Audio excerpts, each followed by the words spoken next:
Hello my friends, John LaRuffa here with another Straight Up Solo, and in this episode we're going to do something a little bit different.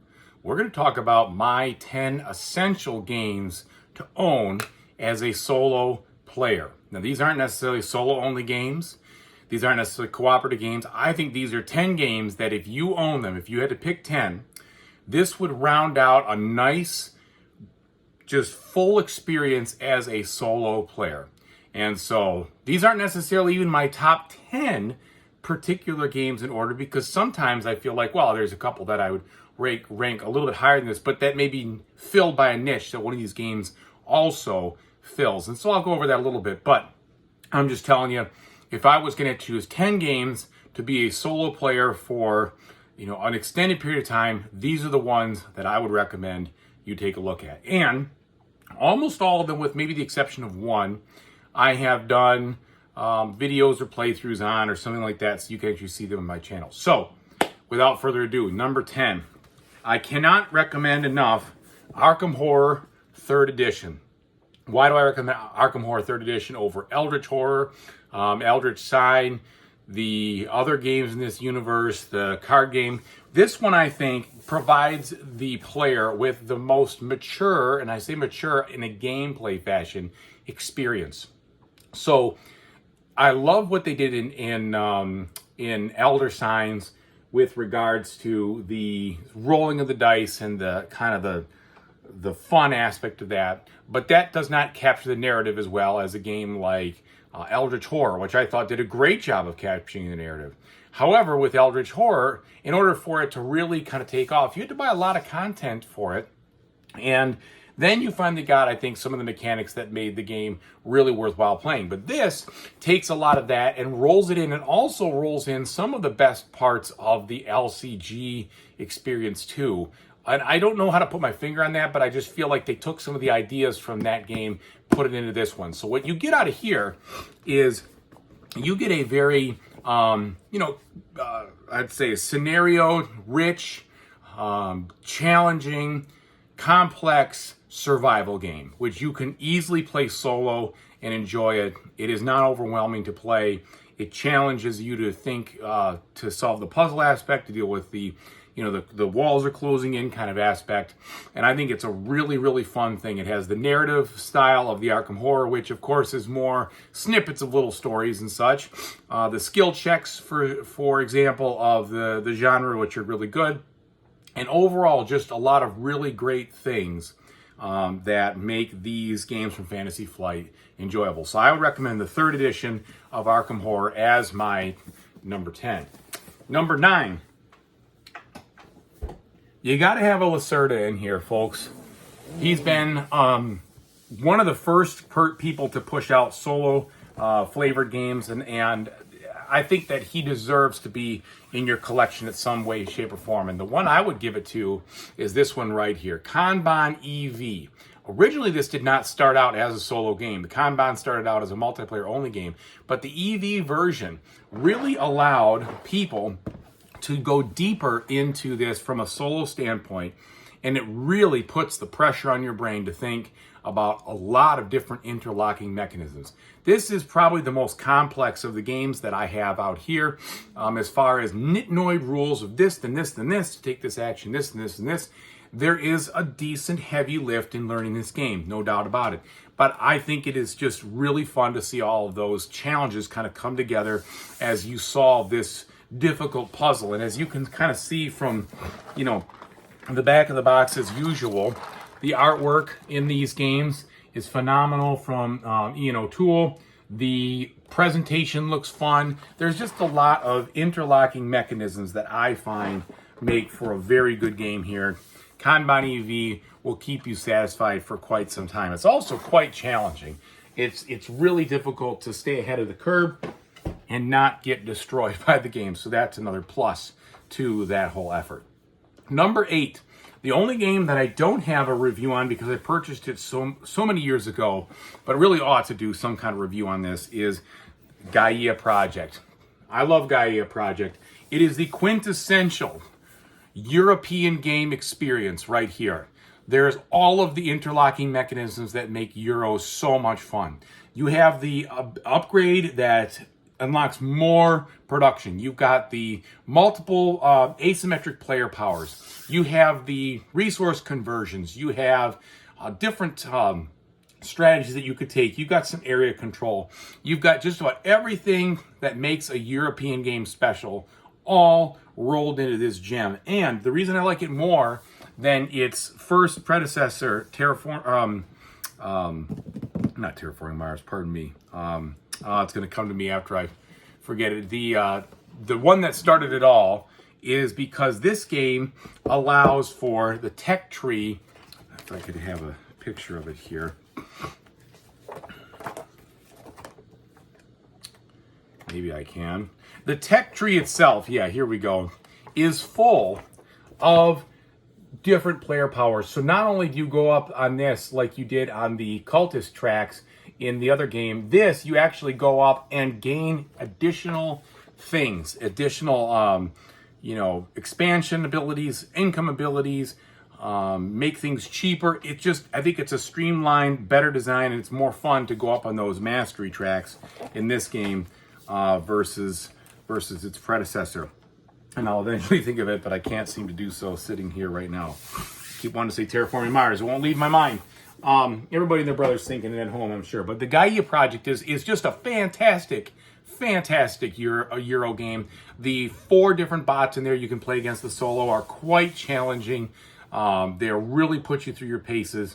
And you have a bunch of different, I think it's 8 different races, if not 10, in the box themselves, just to keep your brain going. I'd love to see an expansion for that with some more races, although I don't think it really needs it. It would be fun if it had that, so that would be good. The next one I would say, number 7, I feel like you've got to have a David Turczi game in your solo catalog, and this one probably is my favorite from a solo standpoint, from the bot standpoint. He designed this with Tassini as well, Danielle Tassini. But this game, Takanu, especially with the expansion Age of Seth in here, really fantastic European game. You have a very rich, dynamic board that changes with each die roll. You have different things that you can do from a strategy standpoint, focusing on upgrades or focusing on, this area over here in the temple, or maybe your operations over there with the people area. The Age of Seth offers, kind of rounds out the strategies to make sure you can really go in all sorts of different ways. It's just a very rich and fun game to play. There's a lot to explore. Based on how the dice roll, things change each time, and the automa that David Turczi does is fantastic. Provides plenty of challenge. I highly recommend this one. That would be my number 7. And really, those 2 games give you such a great European experience in and of themselves, Gaia Project and Takanu Obelisk of the Sun. Next, in number 6, you couldn't have a solo experience these days without talking about this classic, Spirit Island. Spirit Island was, I'd say, one of the just a groundbreaking design for what it did. It really turned the idea of settling on its head. Instead, you were repelling invaders. I thought that was really cool, but also what's great about Spirit Island is every one of the different spirits you play with is very asymmetrically different. Even though you're using the same deck of minor and major powers, the powers are so varied and the spirits are so varied in what they do, it changes the way you have to play to win tremendously. And I can't recommend enough getting both of the existing expansions that are out these days, the Branch and Claw and the Jagged Earth expansion over there just off camera. They really round out the experience and make for a solid, fantastic solo game. I always play with 1 spirit. A lot of people like to play with 2. I've seen people play with 6 solo. You could take on as much brain-melting content as you want. But this game right here delivers in challenge. It delivers in content. There's tons of scenarios in there that you could explore. Just a gem. Very fun. But I will tell you this. That one has a learning curve. You're going to get crushed for a while until all of a sudden the light bulb goes on in how to handle 1 or 2 different types of spirit powers you're playing with. And then you'll know, okay, I figured out these. Now I can try some other ones. And then you get crushed again. You'll be like, what in the world? My whole strategy didn't come together. And it's because the spirits play so differently. So don't get discouraged with that one. But I think it's great. I think it's a fantastic effort to learn and play that game. Effort by the designer. Did such a good job. Number 5. I also think you can't have a solo experience without an LCG. And when I think about the LCGs out there, of the ones I've played, I have to tip my hat to Marvel Champions, the card game. This game, the reason I like this over the Arkham Horror card game or the Lord of the Rings one is specifically because I feel like I can spend the maximum time having fun with the game and not as much time either gathering resources to play the cards I have, trying to get deeper into a deck which I can't delve into, or in the way of the Arkham Horror, which is really good from a story standpoint, completely learning all the nuances of the scenario through lots of different things and interlocking mechanisms that overall kind of took away from some of the fun for me. Now, I still have a lot of the content to go through on my shelf, actually. I bought at the beginning of COVID, kind of ramped up my collection there and played for a while. But I got exhausted by each scenario being so drastically different. It just takes a lot to like, okay, I got to set up this way and I got to learn what this does and this, and that's great. But it does exhaust me a little bit if I want to sit down and play a game and kind of master the game. That's a really tough game, at least for me, to master. I'm not saying I'm mastering Marvel Champions yet, but it's a little bit easier to focus on, okay, these are things I need to continue. This is the play style I need to think about when I'm trying to play this character or that character or other things, and not just be lost in the actual programmatics of what am I supposed to do and how am I supposed to do it. So Marvel Champions would be my number 5. And the other thing about this is, even though it's an LCG, you can get a pretty good experience out of this no matter how much or how little content you buy. The base game has some good stuff. If you want a little more, you can buy some more hero packs. You could buy a little bit of content. You could buy a lot. All depends on your style and how much you want to get into it. The other thing is that each of the heroes that you buy, very different in play style, which I like. There doesn't seem to be a lot of carbon copies, even though some of the cards that you get are duplicates. The actual deck of main cards and ability cards that you get with the actual hero that you're playing, drastically different in many cases for each hero. Okay, number 4. This one, another Tertsy game, but also from Nigel Buckle, came out of nowhere. I hadn't heard about this game at all, and all of a sudden there it goes, and I was lucky to buy it early.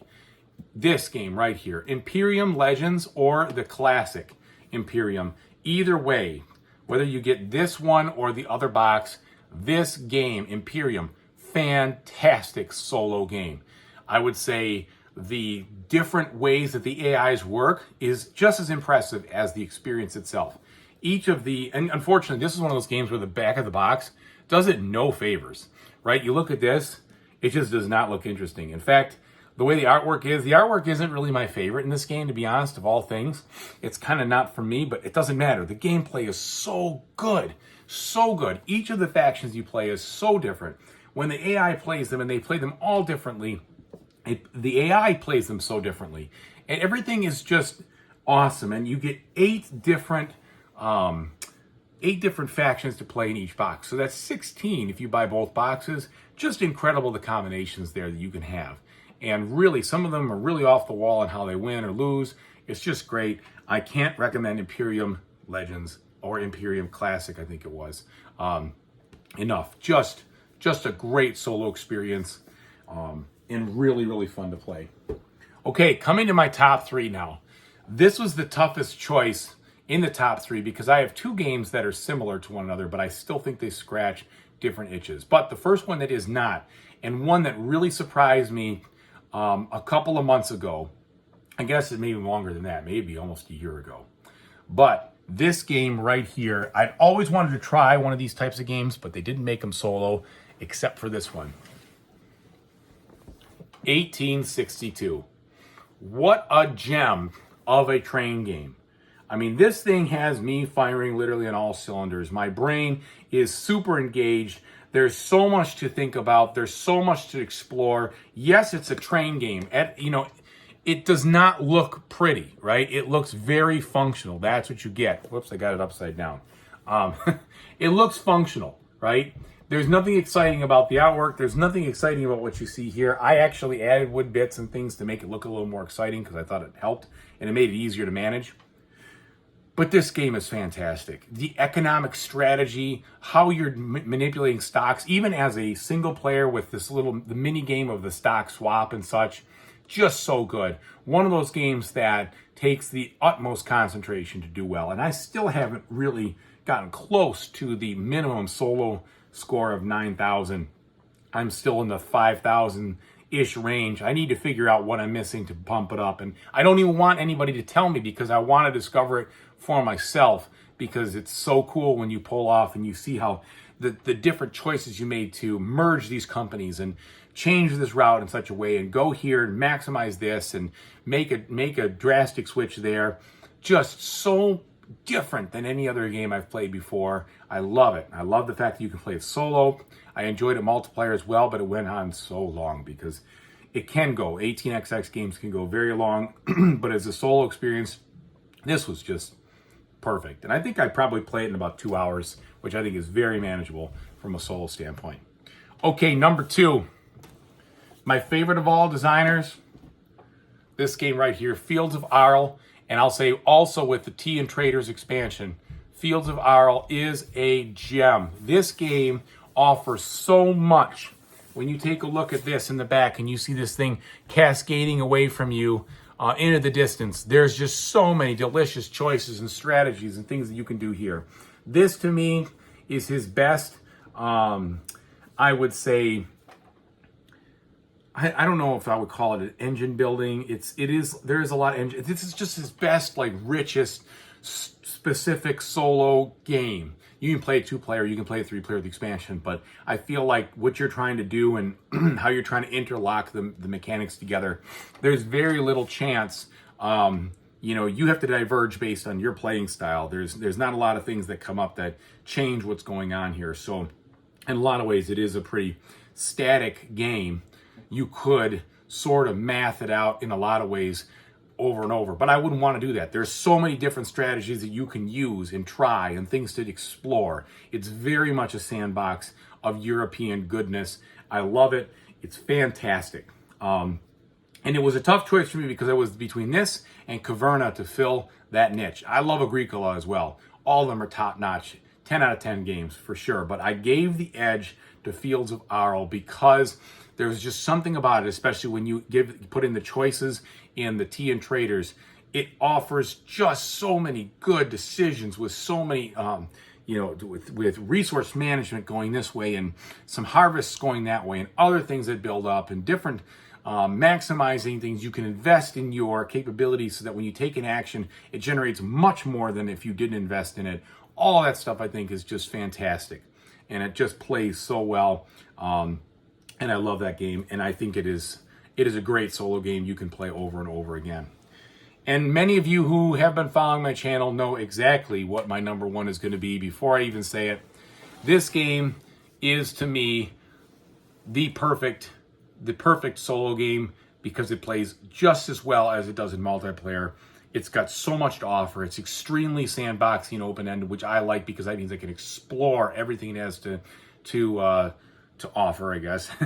Everything that's there, you can keep digging deeper. And with the expansion, it really offers even more content. It trims some things up, it tightens some things for the solo, and it makes it even better. I'm talking about A Feast for Odin. This game here, packed. Just packed, and you have to fill this plus the other one if you have the expansion. Packed with amazing decisions. It's got the mini game of the polynomial puzzles in it, which if I turn it the right way you can see, where you're trying to put your horde in this little spot. I mean, it's very Viking-esque. Everything here is very thematic. You're basically, trying to fill up your greedy little sheds, right? You're robbing people, you're growing stuff, you're trading, you're doing all the things that the Vikings would have done. And it just makes for a very fun experience, putting all that together in a puzzle, trying to cover up different things, unlock different bonuses, explore different islands, to then unlock other bonuses, maximizing the whole effort. The cards you get in this one, the occupation cards, tweak things just ever so slightly, but it's not like Agricola where they really demand, a couple of those things demand your interest and really you have to play into that strategy. These are much lighter but there's, there's many of them. There's tons of little expansions you can buy. The little guys, I shouldn't say tons, but the expansions offer tons of little shapes and things that can enhance the experience. Just a fantastic game. My top number one by far, and one if I had to choose a game to play over and over and over again for a month straight, that would be it.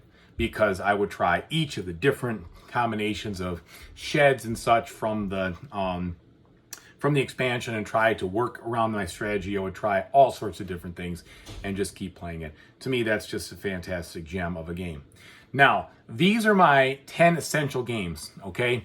That doesn't mean they're my 10 favorite of all time games, because I probably would have put Caverna in here over one of these other ones, but I've already scratched that itch with something, for instance. And maybe I would have put, a second Euro game along with Takanu, maybe like the Crowns of Amara or, what is it? Newton, for instance. Newton, put that in there. And Terra Mystica, pardon me, Terra Mystica, I finally remembered it. Terra Mystica is still a fantastic game and may or may not nudge some of these things out. But I thought when you look at your whole collection, when you look at having a good, well-rounded thing to play, I don't want too much similarity in there as far as my overall top 10 that I think everybody should explore or at least try. So that's why I chose these. And there are a couple that I didn't represent here because 10 is just not enough. I didn't represent all the great roll and writes that are out there, and there's tons of them, and there are tons of great solo roll and writes like Railroad Inc. or the Welcome To, which is kind of a flip and write. I didn't really represent any of the, I'd say, Tableau style deck builders like Apex Legends, which is a fantastic one that you can play solo. Or the Legendary Encounters Alien that you can play solo, which is really good. I didn't get as deep as I could have into some of the other European games or the more classical feeling ones like Ark Nova, which is good to play. Sid Meier's Civilization of New Dawn, fun. I didn't go some of the off-the-wall things that are a lot of fun too, like Bullet Heart, Bullet Orange, and eventually, if they ever find it and ship it to me, Bullet Star, it's the same kind of game. I'm sure it'll be very good. It offers a completely different experience, very lightning fast and quick. Even, some of the other ones where they're just maximum, it's like a maximum puzzle, like Roads and Boats, and etc. That's a fantastic game, but I heard that kind of represented some of my other ones. Some of the other like open-ended sandboxy games, and I didn't put that one in there, but it was close because it's such a great game. So either way, let me know what you think about my choices. I'm sure that I missed some of your favorites, no doubt about it. Everybody's play style is different. Everybody wants different things from games, but these are ones that I really liked. A couple of them that you didn't see in there that I have not been as much of a fan on, Terraforming Mars. I'll make no qualms about it that I don't really care for that game. It's very much, in my mind, over and over the same style of thing over and over and over. But I do like its small cousin, the Ares Expedition, because the card play offers some kind of like Race for the Galaxy feel to it, which I think that elevates it and it's fun. I didn't put in here, but I do like both of the first Martians and Adventures of the Red Planet and the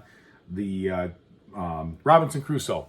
Those are really good too. I chose instead the Arkham horror side of things with regards to a survival game. I didn't throw in Hallertau, which is also a great Uwe Rosenberg game that I really like, or just Newsford, which is good.